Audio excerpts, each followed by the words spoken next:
I'm Michelle with POPPYN, and today we're at the Breaking the Silence, a Philadelphia town hall hearing on women and girls of color.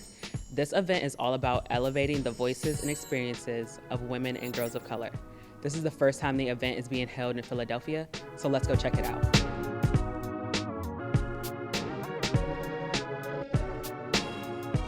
I'm here with Kimberly Crenshaw, who is the Executive Director for the African American Policy Forum and who is also a professor of law at UCLA and Columbia.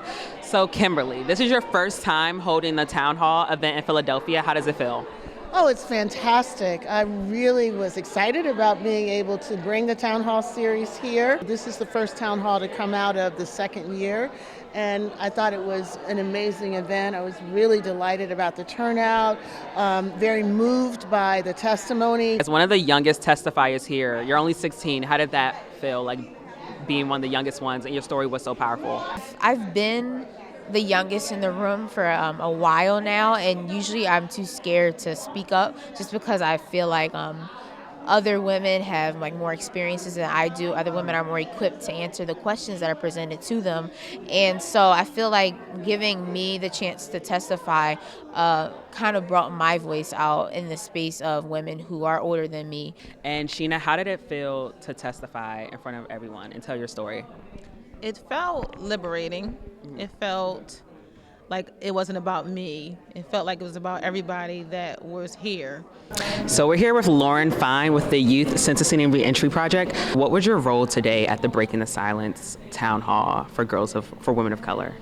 So today I served as a commissioner, which meant that I was the recipient of testimonies from young women who have experienced various things, and they were sharing their experience.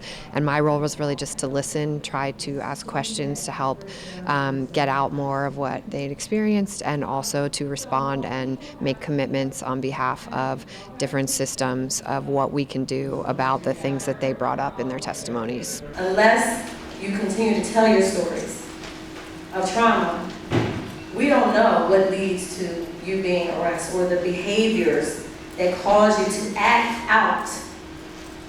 And all we see is a young person standing in front of us with an arrest. We had people talk about street harassment, about gender-based violence, about sexual assault, about school push-out and being labeled and being not supported in an educational environment because of different reasons, whether it's race, whether it's sexual identity. Once we remove that pride and be humble and say, that woman that's experiencing that trauma, she's me.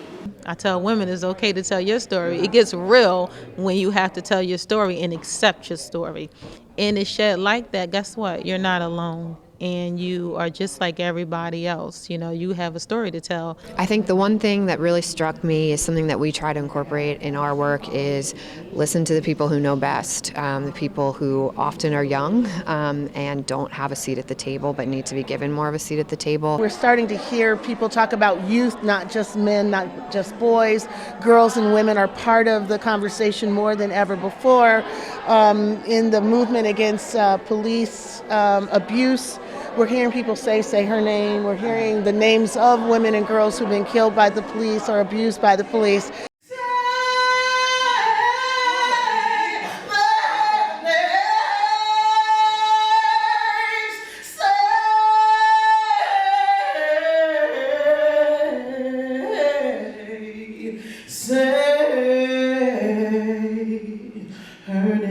It's incredibly important to highlight the issues that are affecting girls of color specifically, because those issues manifest to them becoming a woman of color and having those same issues, in addition to the fact that girls have voices too.